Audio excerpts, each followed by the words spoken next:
And welcome to another episode of Unstoppable Mindset, where inclusion, diversity, and the unexpected meet.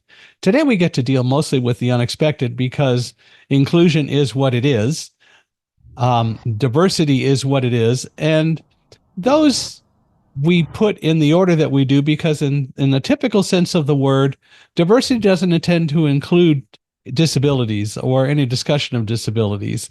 And people say, well, disability means lack of ability when they're talking about any of that anyway.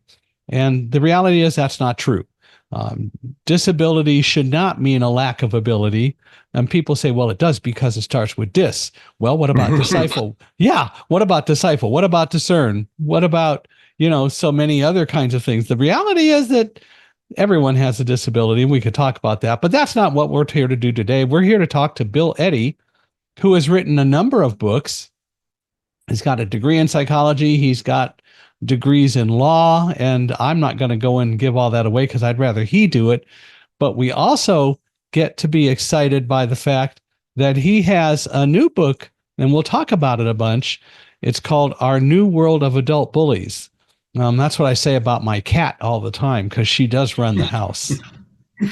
And, and we can mention that name, Bill. It's Stitch. Now, she's a great kitty, but she does have her mindset on what she wants. So she's trained us well. Well, welcome to Unstoppable Mindset, Bill. How are you? I'm good, and thanks so much for having me on, Michael. Glad to be with you. Well, we're glad you're here and looking forward to it. Why don't we start, as I love to do so often, why don't you tell us about kind of the early Bill, growing up or any of those kinds of things to lead us into where we go?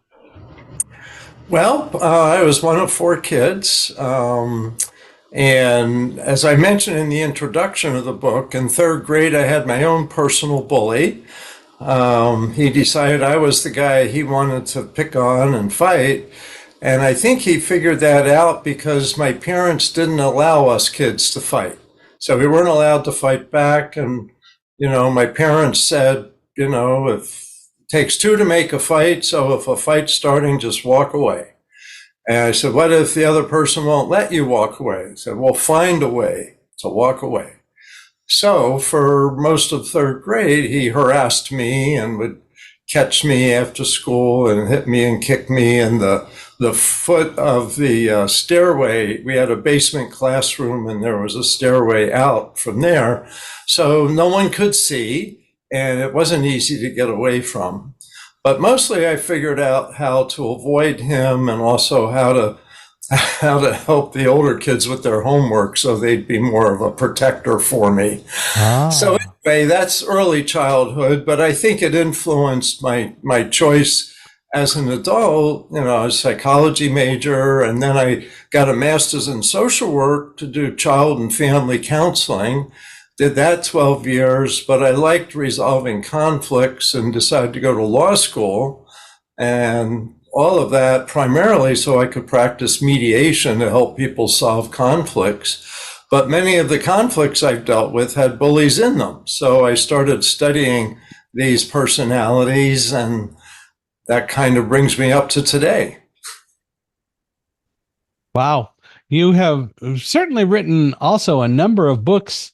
I was reading your list of books, and you have one on divorce, and clearly there are bullies there in a lot of places, I'm sure. And you have just a number of books, and I can see where the whole concept of having bullies can be in all of those. And at the same time, most of us haven't learned how to deal with bullies. We haven't learned how to address the issue of avoidance, which is what you talked about. But it makes perfect sense. I don't particularly like bullies. I've not been bullied a lot. I think I was a couple of times in grammar school, and a kid hit me a couple of times. And I can only assume that it was sort of a bullyish oriented thing, but I don't really recall that anything ever happened other than that it only happened like once or twice and then I was left alone. But still, there is so much of it, and there has been bullying to a degree for, well, as long as we've had people, I guess. Right. And this whole idea of avoiding it is obviously what we need to do. Although I guess the other part about it that comes to mind is, how do you get the bully to change their mindset and recognize that that's not the best productive use of their time? Well, what's interesting is childhood bullies mostly do figure that out. And I'd say probably 90% of childhood bullies don't become adult bullies. That, somebody punches them in the nose, or nobody wants to be their friend, or they get in trouble at home or at school, and they learn that that doesn't work. But maybe 10% get away with it. Maybe they're encouraged. Maybe their parents laugh when they bully other people. And that's the ones that become the adult bullies. But what I find, and the institute I work with, High Conflict Institute, we do a lot of training, a lot of coaching, and we teach people, like for workplace coaching, to try to give bullies some conflict resolution skills so that they won't be bullies, so they can solve problems other ways. And we find maybe half of the bullies can improve their behavior enough to keep the job, and about half quit or are told they need to leave. So I'd say about half of bullies can learn to stop that behavior or rein it in, and about half can't. That's just a real rough estimate from my personal observation. The ones that can't or don't, is it that they get so much satisfaction from bullying and they get away with it that they just don't see the value of it? Or is it different than that? Well, I think it's not as logical as that. I think it has a lot to do with personality patterns. And the ones that are adult bullies usually have personality patterns that border on personality disorders, especially the cluster B personality disorders, which are narcissistic, antisocial, borderline, and histrionic. So it's part of who they are. They're not really even thinking about it. This is just how they operate in the world. And so if they're not stopped, they just automatically do this. If they are stopped, or told they're going to lose their job, maybe half of them can rein in their behavior, and maybe the other half can't. Even if they want to, they just can't stop themselves.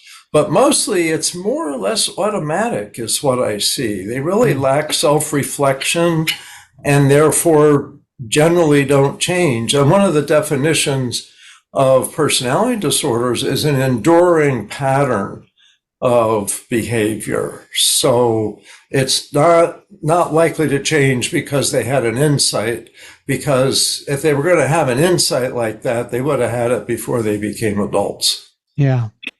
And it just doesn't seem to happen. And it is so unfortunate that we even have to talk about this kind of a subject, but it's also very important that we understand it, because I think those of us who aren't bullied or who aren't bullies still need to understand. It's like anything else, still need to understand it in order to learn how to deal with it, I would think.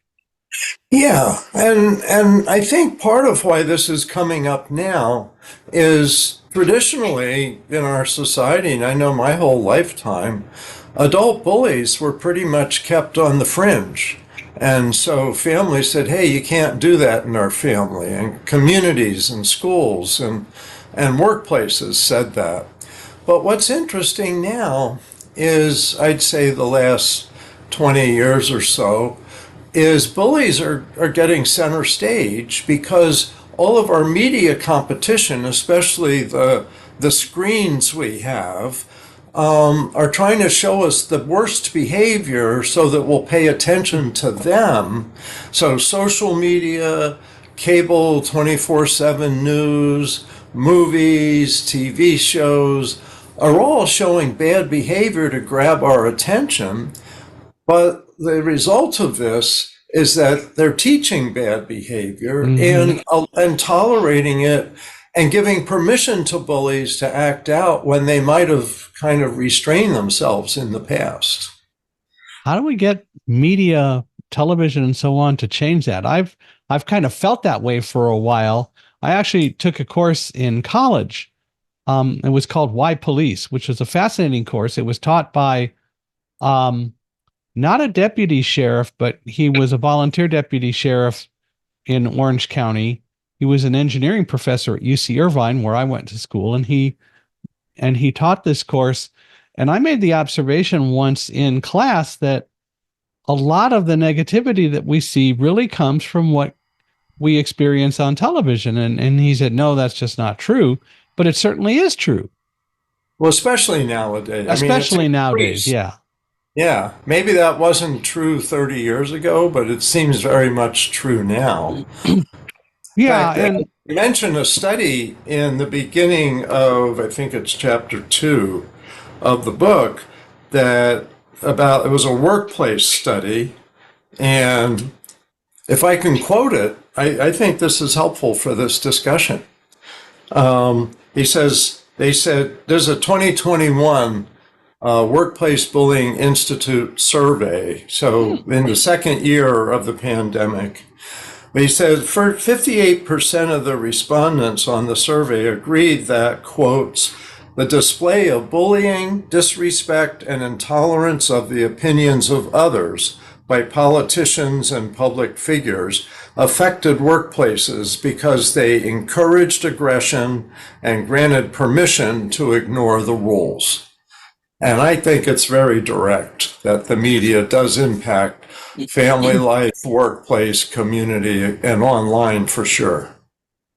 yeah, I would agree. And, today, and we're not going to talk about specific individuals, but at the same time, today, I dare say there are a number of people who step back and contemplate this whole concept of bullies and so on, who would agree that in the political world, there are a number, but there's one especially who tends to be more of a bully. But I would say that there are a number of people in the political world who just want to force their own way and tend to bully a lot.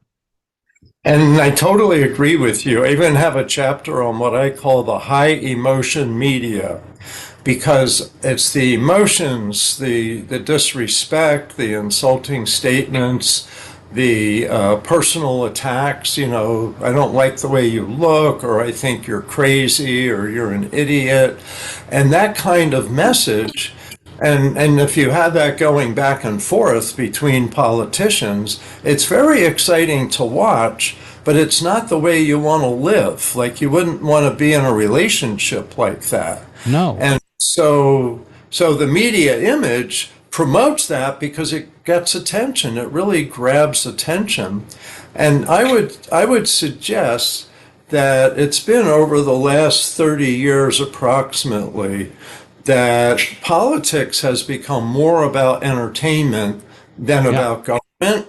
And the values of entertainment are extreme behavior and disrespect and fighting and chaos and crisis and fear, whereas government is, when it's running well, is boring, is focused on details, focused on people getting along, having their share of responsibility, all of that kind of stuff. So we've turned the values of politics upside down, and we think now that's what politics is. And it's unfortunate because government will unravel if we use the entertainment values to govern the country.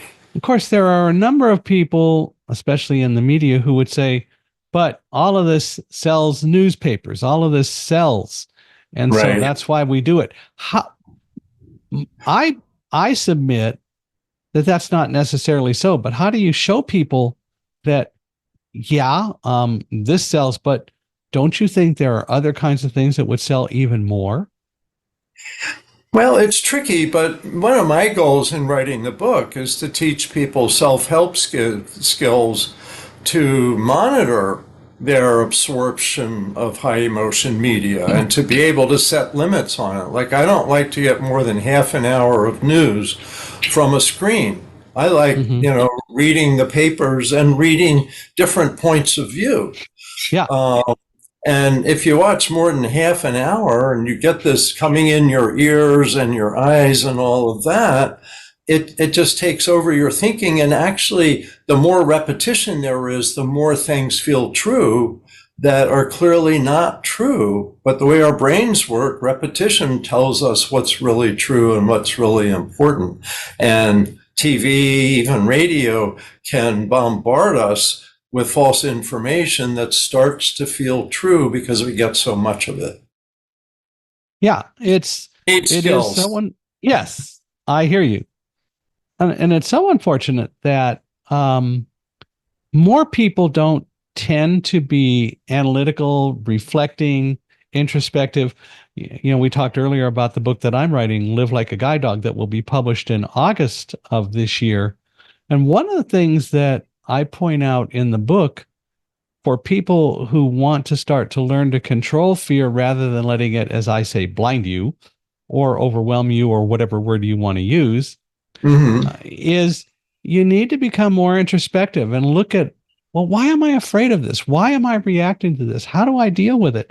And it doesn't take a lot of time every day to do it, but if you do it for a little bit of time every day, the mind muscle develops and you can get beyond a lot of that.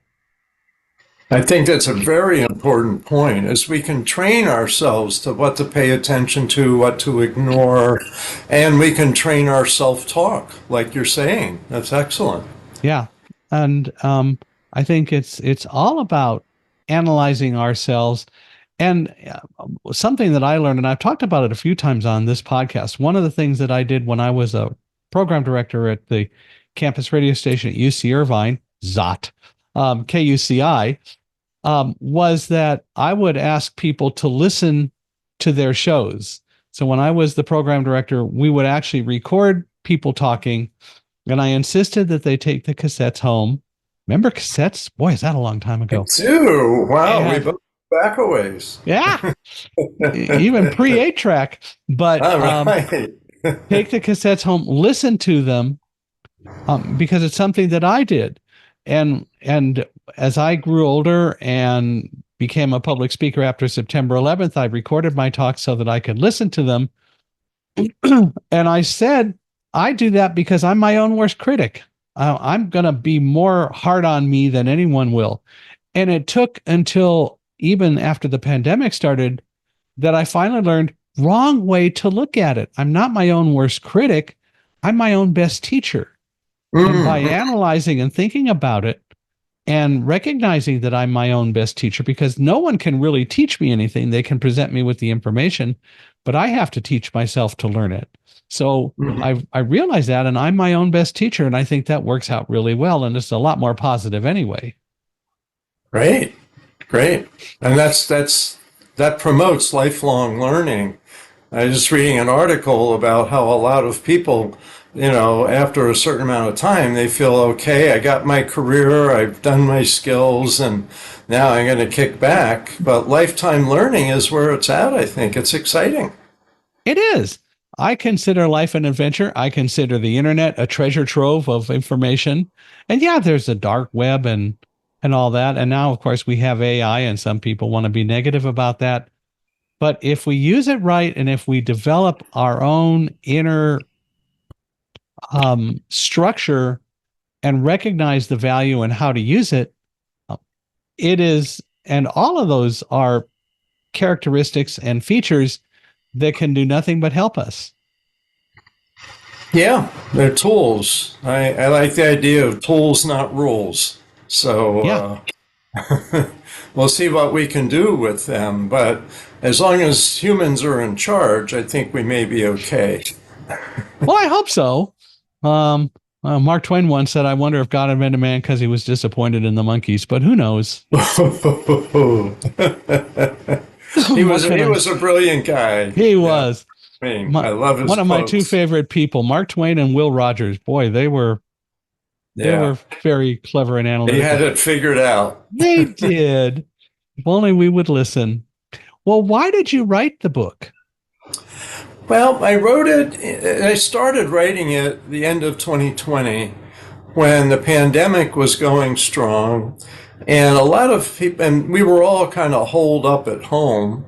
I had more time to think because I couldn't travel and teach and do the work I do.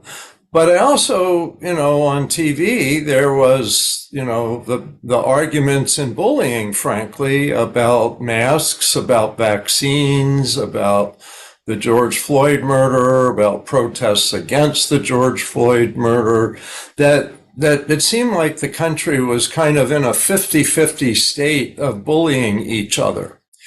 But it wasn't. The number of bullies is actually quite small, but they're getting a high profile.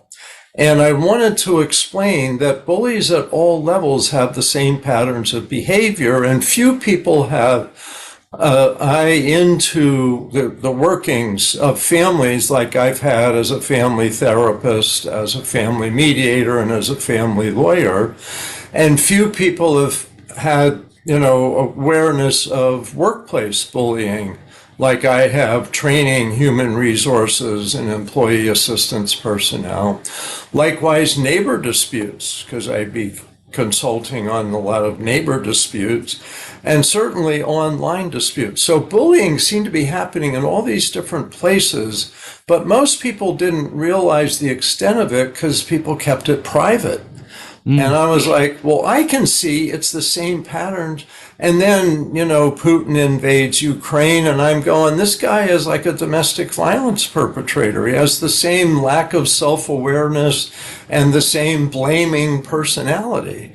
And so I included on up to politicians and international relations to show I can tell you what the patterns are to look for. So look out for bullies. Don't let them into your life. Spot them and stop them. And I wanted the book to really open people's eyes, so to speak, to what's going on in the world today that they really haven't been aware of by and large. Right. What makes us, especially as adults, susceptible to being bullied? Well, we're not prepared for them. And that's a lot of what I hope to do with the book, is help people be prepared so they don't overreact or underreact. But I'd say most people are just kind of shocked. Suddenly there's a bully in the office and they're yelling at somebody, and it's like, oh my goodness, I'm freezing because I don't know what to do. They're yelling at somebody else, thank goodness, but I'm scared too. Or they're yelling at me and I freeze because I don't know what to do. Mm-hmm. So I think what happens is people are just really unprepared. On the other hand, most people are nice people. Let's say 80% of people are nice people. They don't like to interrupt people, even when they're saying nasty comments. They don't like to just walk away from a conversation, even if the conversation is really hurtful and abusive. And so people aren't used to being assertive against a bully because they're used to everybody being reasonable.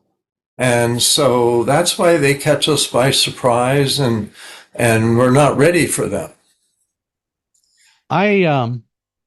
I subscribe to a service out here called Nextdoor, which is also in San Diego, and it's a way to really keep up with what's going on in the community.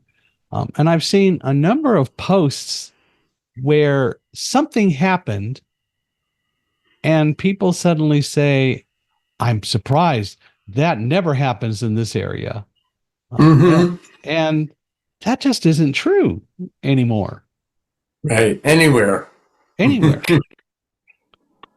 And it's so unfortunate that we don't learn to look out for all of this. And I think, yeah, go ahead. I'm just going to say, I think that's what has to change, is we do have to be aware, not paranoid about it around every corner, but aware that this is going to come your way. I like to say, I think everyone's going to have a bully in their life sooner rather than later. But if you're prepared and you manage it well, they're not going to get very deep into your life and will probably move on. So I do think that's coming. Sorry, I interrupted. No, you did. No, you were right. Tell me, what are some of the warning signs that you're dealing with a bully? Well, first of all, that the person goes beyond the normal social boundaries and keep going, like they don't stop themselves. So an unrestrained pattern of behavior, when you start thinking to yourself, well, I'm sure he'll come to his senses soon, or I'm sure she'll realize how destructive she's being. The problem is the answer to that is not necessarily, probably not. Another way that's really quite simple is when a person starts criticizing your intelligence, your morals, your sanity, your appearance, your existence, when they make it personal, is a real sign they've crossed the line, and now you're dealing with a bully. Because bullies make it personal. They want a one-down relationship. They want to dominate you. And so that's one of the easiest ways to recognize is the way they talk to you, talking down to you like that. And they may say that you're being obnoxious and you have a problem. And they might even say, stop bullying me, Bill. And I'm not bullying them. I'm saying they need to stop what they're doing with me. And they'll say, you're the bully. So playing the victim is another way. Projecting what they're doing onto the other person. Like, stop bullying me, Bill. I'm not bullying you. I'm setting limits on your bullying of me. Well, I would never bully you, Bill. And then they keep projecting what they're doing onto me, and they may point to other people around us and say, see how Bill's treating me, and they play the victim, and next thing you know, the whole people around think that I'm being a bad guy. And they get away with it that way because they're really good at projection and good at playing the victim. So these are some of the patterns. How do you deal with that, though? Well, you first of all need to take an assertive approach. So don't become aggressive and start yelling at them. No, you really are bullying me. You're a real jerk. Instead, you say, that's not true. And if other people are around, you say, just so everybody know it's not true. I'm trying to set limits on his behavior towards me because he's really harassing me. And so explain what's happening. Be assertive so you stick up for yourself, but don't be aggressive because now it looks like you are being the bully. And some people asked me on one of the interviews I had, the guy said, at what point do you punch the bully in the nose? And I said, well, you're going to have that thought, but don't act on it because when you do that, now you look like the bully. Yeah. So you don't want to be aggressive. But you don't want to be passive and let them just pick on you and run you into the ground. You want to say, hey, that's not okay. Or I'm going to end this conversation. So you assert yourself to protect yourself without trying to harm the other person. Yeah. And that's what assertive is. So I really recommend the assertive approach. And again, it gets back to you have to learn to understand and assess yourself and develop the tools that will allow you to do that. Exactly. And strengthen yourself where you're not experienced or not skilled, and learn the skills to protect yourself. I think it's, all of us, most of us grew up maintaining ourselves, not being too extreme and yet sticking up for ourselves, and being self-managed. But bullies aren't self-managed, so we're going to have to manage them for them. And so that's the new age we're in, the new world we're in, is we need skills to manage bullies, and we can develop those. And that's part of what I talk about at the end of the book, the last chapter, is a lot of skills that people can learn to manage bullies and protect themselves. Well, how did you, you've talked about it a little bit, but I'd love to learn a little bit more about how did you really end up deciding that this was a calling that you had to deal with and that you've devoted so much time to? I think it really got started as a workplace endeavor when I went from being a therapist to being a lawyer. Mm. So I wanted to do mediation and conflict resolution and went to law school.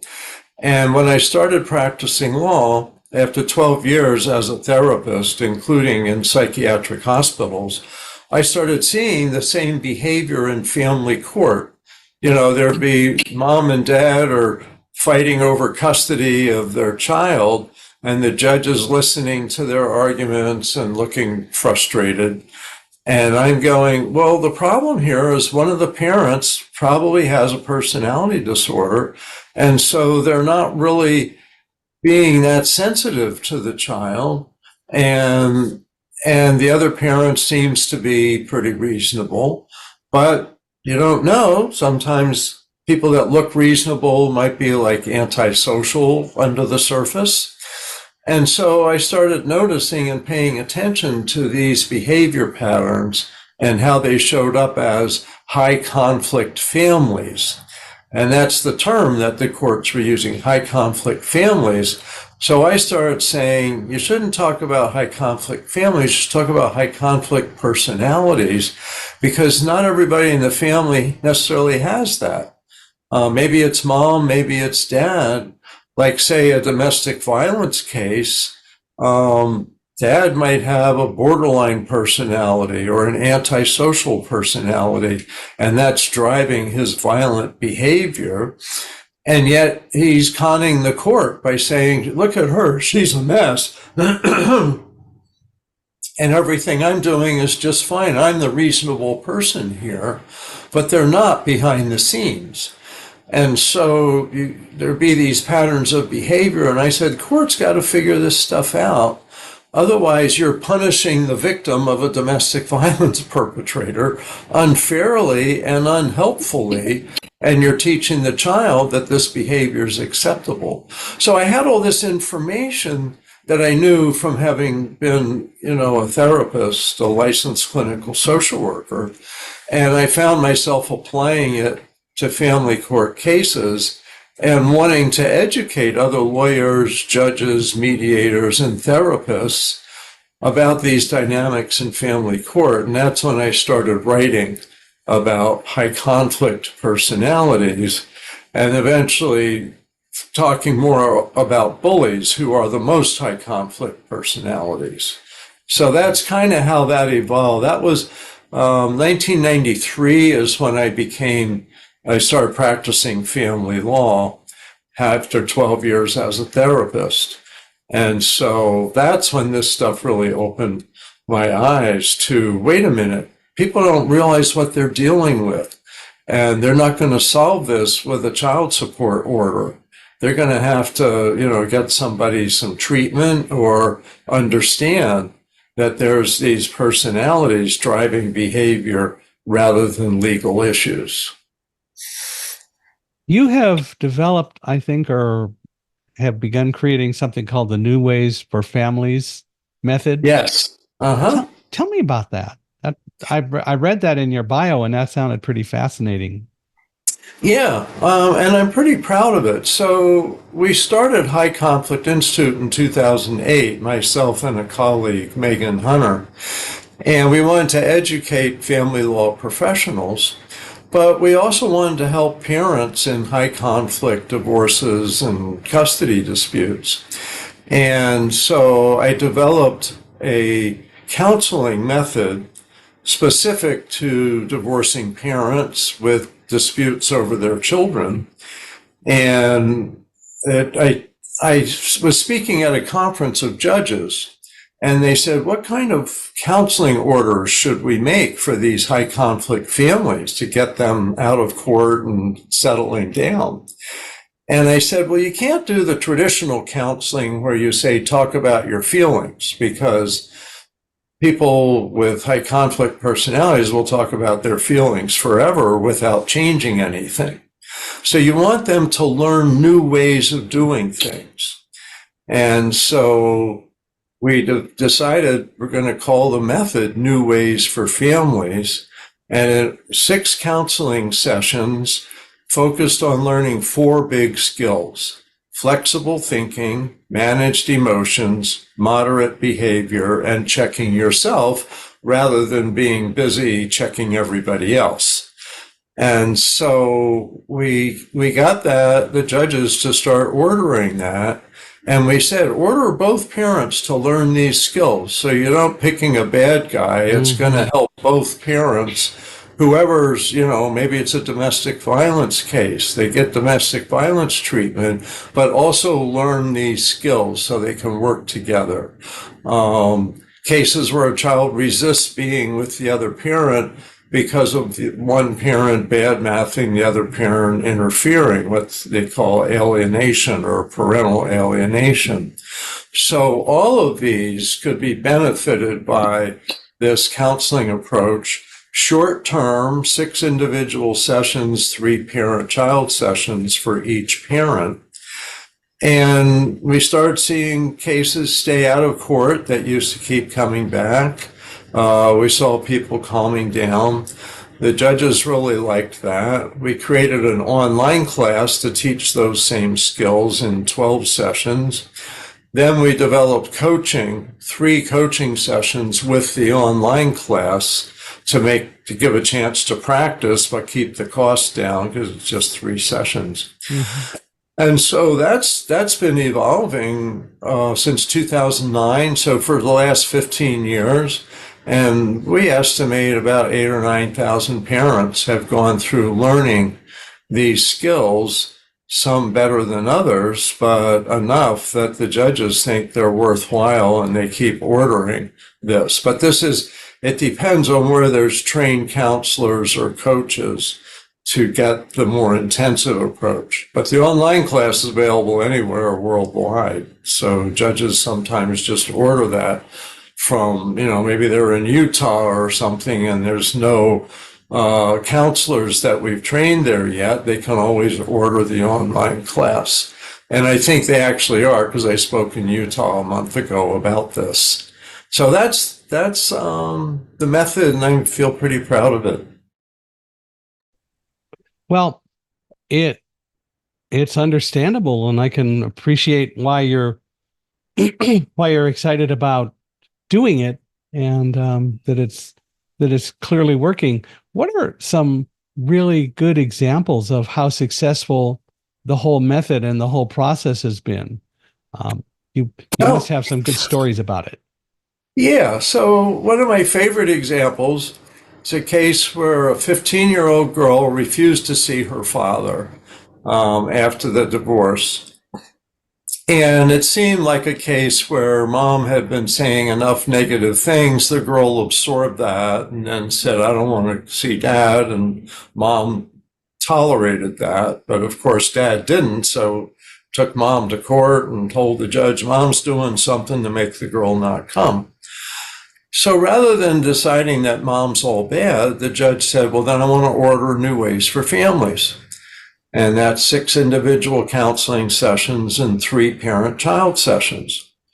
So judge orders that, and each of the parents goes through 6 counseling sessions with a workbook. So it focuses them on learning particular skills to manage their emotions, to keep their thinking flexible, to moderate their behavior. Like we teach them how to write emails so that they're reasonable instead of escalating conflict. And so they both went through that individual. Then it's time for the parent-child sessions. And since mom was the favored parent, we had the parent-child counselor meet with mom and the child first. And mom taught the girl about flexible thinking, managed emotions, moderate behavior, and checking yourself. And then prepared the girl with the counselor for the next week when she's going to meet with dad. And so, who she hasn't seen for a year and says she hates him. But there's no real clear reason for that. And that's why it might be alienation. It might be the bad mouthing that got absorbed by the girl. So the next week, mom brings the girl to the counseling center, and girl agrees to go in and meets dad and the counselor and sits down. And the girl tells dad that he's a horrible person. He's ruined her life. He's done everything wrong, and just this whole list of awfuls. And because he's been through the counseling method, he listens quietly and attentively. And then he says, thank you. And she says, what do you mean, thank you? I just said you're a terrible person. And he says, I said, thank you, because I'm glad that we're talking. I think this is good. This is good for us to be talking. Is there more that you want to tell me? And I guess there was some more. And then basically they reconciled and agreed that they would have dinner together once a week.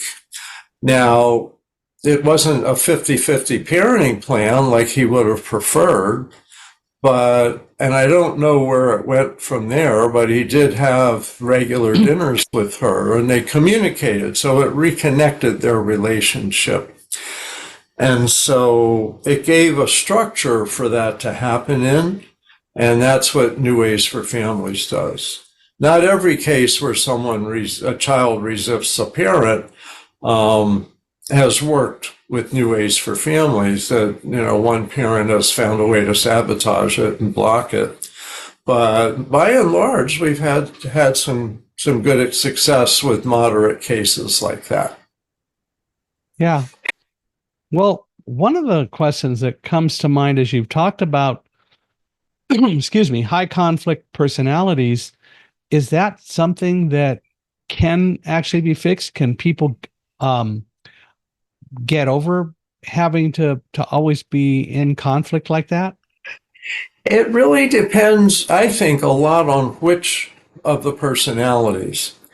So I think I mentioned cluster B personality disorders: borderline, narcissistic, antisocial, histrionic.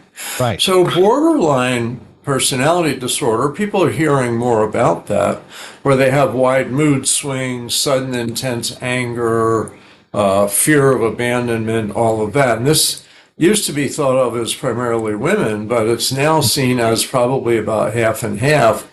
And men who are physically abusive often have this personality style, and they strike out because they're afraid they're losing their partner, which of course makes their partner want to leave a little bit more. But that's one of the more treatable personalities. And there's a method called DBT, dialectical behavior therapy, which is having some good success at treating people with borderline personality disorder. So there's that. At the other extreme is antisocial personality disorder, which is the hardest one to treat. And I don't know of a consistently successful method that treats. And that's like maybe 40% of prisoners have that personality. They get out of prison and they commit another crime, and back in prison, they have a pattern of behavior, which is what a personality disorder is it's a stuck pattern of behavior, just enduring and repeating and all of that. So I would say people with that personality, it's extremely unlikely they're going to change. But people with borderline, there is hope for, and many people outgrow the diagnosis after going through DBT. So that's the most hopeful and the least hopeful range. Narcissists and histrionics are somewhere in the middle of that. Yeah. Well, something that comes to mind, I kind of think I know the answer, but it's still a question worth asking. Colleges and universities are made up of lots of people who are studying, supposed to be pretty intelligent and so on, but we have bullies there. Why? I think because we have them everywhere. Yeah. So if, say, 10%, 5 to 10% of people are bullies, I think you're going to see them in colleges. It has nothing to do with intelligence. They may be brilliant bullies and very not smart bullies. So the whole range of severity exists. I think that college and other organizations so higher education, healthcare, churches, synagogues, mosques, that these are welcoming communities. These are helping communities. And so bullies get away with more in these kinds of communities because everybody's trying to be nice and bending over backwards to give them another chance.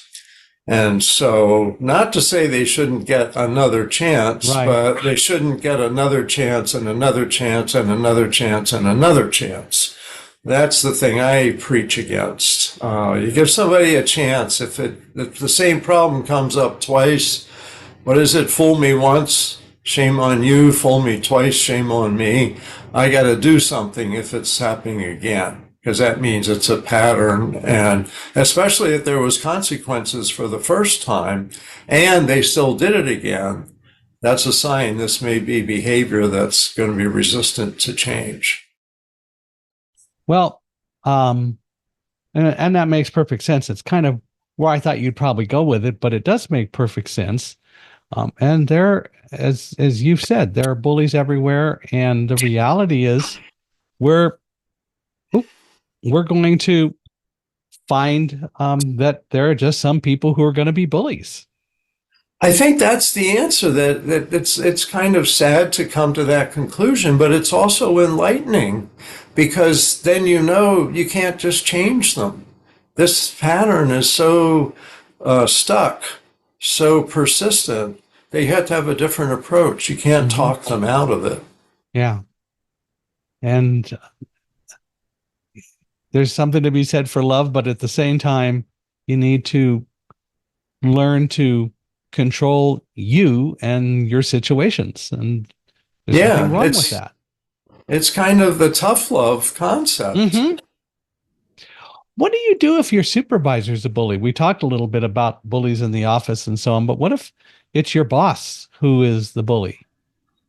I think that, to some extent, if you can be assertive and say, boss, you just gave me 3 assignments that are all due on Friday, and realistically, I can only get one of them done. Which one is the priority? That you kind of assert yourself without trying to dominate your boss or alienate your boss. So you say something like, can you give me some guidance here with these 3 projects? I can only get one done. Maybe someone else could help with another. So speaking up, presenting options and say, that's one possibility. Another is, you could give me overtime and I'm willing to stay late if there's overtime. Whatever, you may be able to speak up to some extent. But what we get, a lot of our consultations are people that it's way beyond that. The boss is just really out to get them, maybe trying to push them out of the team. And so we talk about who else you can go to. And it may be HR, it may be another department head. One of the things I say is make sure you start talking to somebody. It may be a friend, family member, so you're not just stewing in the fact that you're being bullied, because people's self-esteem just really goes down if they don't feel safe to talk to anybody. You talk to somebody and they say, oh, yeah, that happened to me once. That's terrible. You shouldn't have to go through that. Let's talk about what you can do. Well, that helps people feel a whole lot better, that there isn't something about them that makes them be the target of a bully. A lot of people think, what did I do to cause this? And you didn't do anything. Bullies pick on everybody, but they keep picking on the people that let them. And that's the real key, isn't it? It's all about you let them do it. You don't find ways to deal with the issue.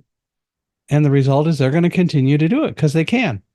Right, exactly. And people get depressed, they get stomach aches, headaches, they can't sleep, they avoid coming into work, they get disciplined, they get in trouble themselves. And that's a lot of why I wrote the book, to help people know, no one deserves to be bullied. This is wrong. This shouldn't be happening to you. Now look at what your choices are, what your options are. We have an ever-increasing number of startup companies in the world, and more entrepreneurs are starting their own companies and so on. And so why is it that a lot of startups have a high-powered innovator or someone at the top like that who is a bully? It seems to be that the personality of entrepreneurs, the go-getter startup, includes a lot of the ingredients of personalities of bullies. So, first of all, believing that your ideas are superior, that no matter what other people think, you should keep going, that you're smarter than all of them. Don't stop because the first two people said this was a dumb idea. And so they kind of have some insulation against that they're willing to persist. I know this is a good idea. But they can also be aggressive. So they're out there approaching, venture capitalists and people to endorse them, people to do what they say, people to give them a lot of money. So they're skilled at presenting their ideas aggressively and probably in an exaggerated belief in themselves. But that seems to work in the startup business. People are persuaded by charm and intelligence and go, oh, this guy just seems really brilliant. Well, that's because he told you he's brilliant. He's actually a bully. And there are stories like that, like what we saw, and I talk about it in my book, with Theranos, the blood draw cyst. And it really wasn't what it was made out to be. It was a brilliant idea, but they couldn't implement it, but they pretended that they could. And so they got lots of money, lots of respect, write-ups in the big magazines. Elizabeth Holmes was seen as the next Steve Jobs. She lowered her voice. She was a con artist. She may have believed in her product, but she was willing to bend so many rules that she ended up going to prison.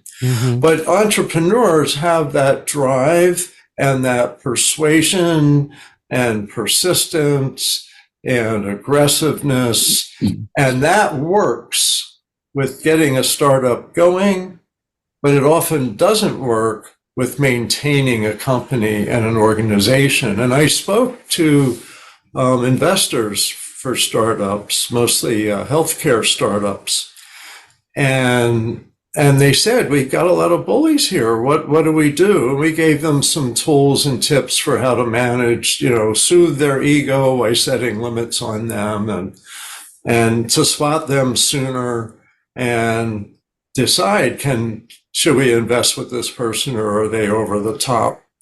So it's a particular field where having an almost bully personality is successful, but having a bully personality eventually blows up. So since you mentioned him, just out of curiosity, was Steve Jobs a bully? I think he was, and I think he was successful because of his management team, because they did in fact learn how to set limits on him and rein in his worst behaviors. Because there's one story, and I think I have it in the book, where he was going to fire a division of 200 people because the project wasn't coming along fast enough.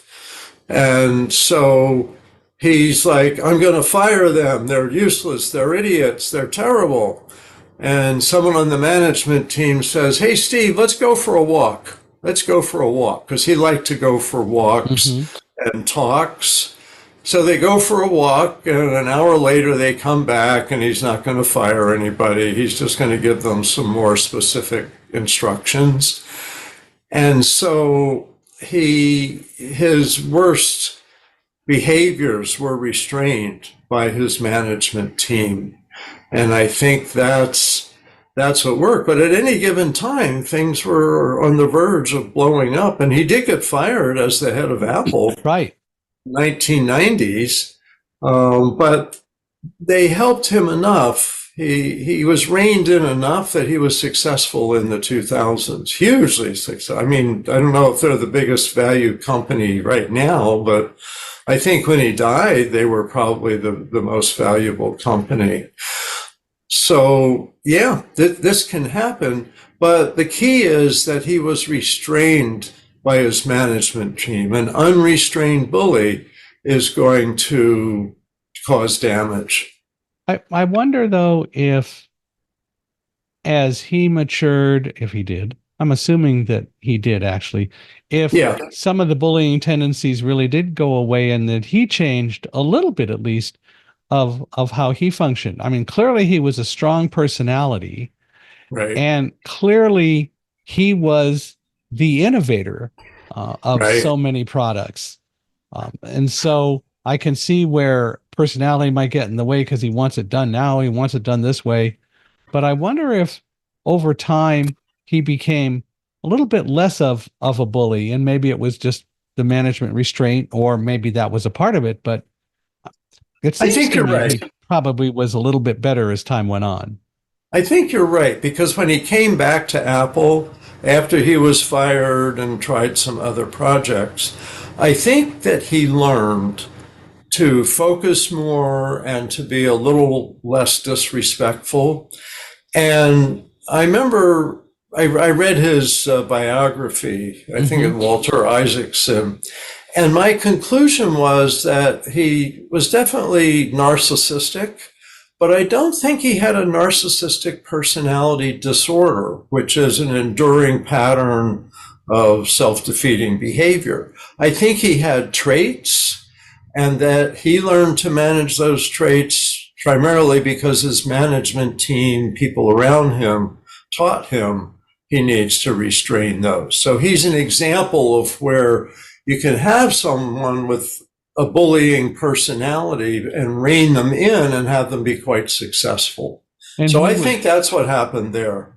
and he would see that in fact it worked to change how you're operating a little bit. And maybe it was always underneath, but at the same time he learned that hey, working the way I've been isn't really as effective as what I'm seeing happen when I operate this way. Yeah. What's interesting about him is he was particularly collaborative. So he liked working with other people. Hmm. He liked people with pushback, people that would disagree, present another point of view, so they could go back and forth. Although if other people had a really brilliant idea, he started thinking it was his idea. Yeah, well, um, but he really had an ability to work with other people that a lot of bullies don't have. And I think that may be why you're quite right, that he did mature some, he did restrain himself a little more and became able to be brilliant. Imagine how many other brilliant people might really contribute if they had that balance of a really good management team to rein them in. But some of our most narcissistic um, individuals don't pay attention and often ruin their own creations. I think of like Enron as an example, hmm power company that was brilliant, but probably had two people with personality disorders on top, one antisocial and one narcissistic, and they reinforced each other's bad traits. And I think that's why that went off the rails. yeah. Well, and the other thing that comes to mind is then you have another very successful person, Bill Gates. Yeah. And I don't know. Do you think that he was a bully? I think that he certainly engaged in bullying behavior when he was the head of Microsoft. Hmm. And I remember hearing about, I don't know if it was a recording or a transcript in a book, but he was at a meeting and he was just very disdainful to the thinking of other people in the meeting, like almost ready to like drive them out of the room and what are you doing here? You're an idiot and stuff like Mm. that. And I must say, I read Paul Allen's book, which was Idea Man, I think is what it was Hmm. called. And he had enough examples in there that I think Bill Gates was also a bully. But I think that, again, there was enough of a management team to keep him from destroying what he was building. And I must say, one of his most brilliant decisions was marrying Melinda French, Mm-hmm. And she turned him into a philanthropist, and he's donated, billions of dollars, but he's also created things to help poor people. He's fought malaria, I think, and trying to get toilets where you don't have electricity, but you can have self-managed toilets. And he's put energy into these projects. So I would say somehow the bullying edge was taken off, so he actually could work with other people and have some empathy for them. So again, he might be someone who didn't have a personality disorder, but may have had some traits. But somehow the balance worked out. And the more people realize that you may have brilliant people around you if you can rein them in enough, we may have a better society because of some of these difficult people. Well, clearly Bill Gates had a very strong personality, and Yeah. that's fine.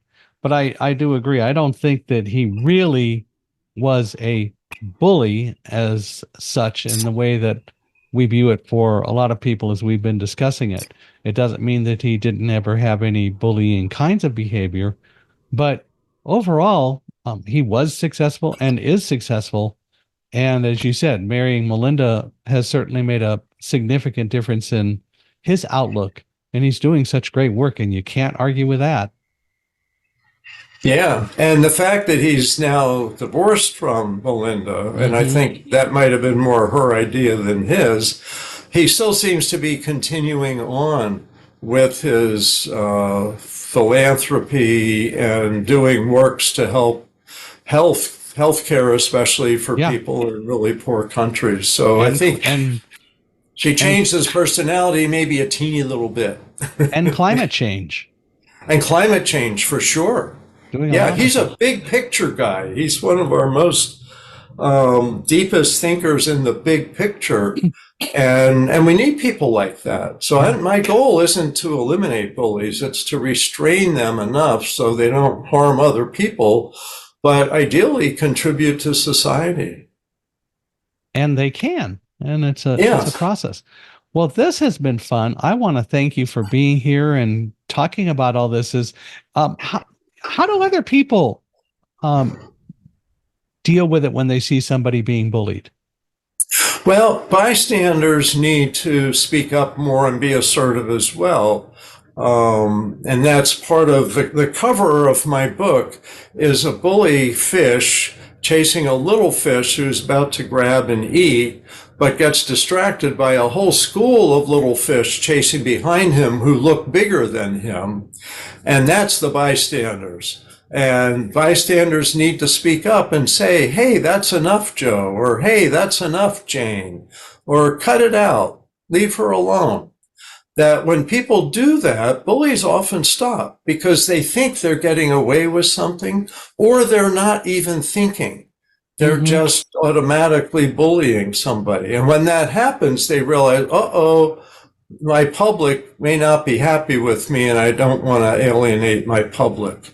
So you can have an influence as a bystander and are encouraged to be assertive and not intimidated. And the more bystanders support each other, the much easier it is to stop bullies. Good advice and so cool. Well, again, I want to thank you for being here. This has been great. I hope all of you listening out there have found a lot of good tools that you can take away and use. A lot of good life lessons here by any standard. I really appreciate you taking the time to be with Bill and me today on Unstoppable Mindset. Love to get your thoughts, so please feel free to email me, Michael H.I. at accessibe.com, or go to our podcast page, www.michaelhingson.com/podcast, and Michael Hingson is spelled MICHAEL HINGSON, michaelhingson.com/podcast. And wherever you are, give us a 5-star rating. We love those ratings on the podcast. We appreciate that and would greatly value you doing that. And again, your thoughts. And for all of you, including Bill, if you know of anyone else who ought to be a guest on Unstoppable Mindset, we'd love to hear from you. we don't really tend to discriminate and say, oh, that's a bad idea. Just saying, Bill. But so we'd love to really hear about more people you think ought to be, whoever you are, on the podcast. And we will talk with them and make a plan to go forward with them. So don't ever hesitate to point out someone who you think ought to come on. And again, Bill, I want to thank you one last time for being here. This has been a lot of fun, and we appreciate your time today. Well, thanks so much, Michael. I've really enjoyed it too. We got into some stuff deeper than I have in some of my other interviews, so we really covered the gamut. And I think people will find that this is a topic that becomes more and more relevant every year. So thanks for getting the word out there. Well, and I hope that people will buy your book and all and that too. Yeah, we have to get the book sales out there, right? That's right. Thank you for that.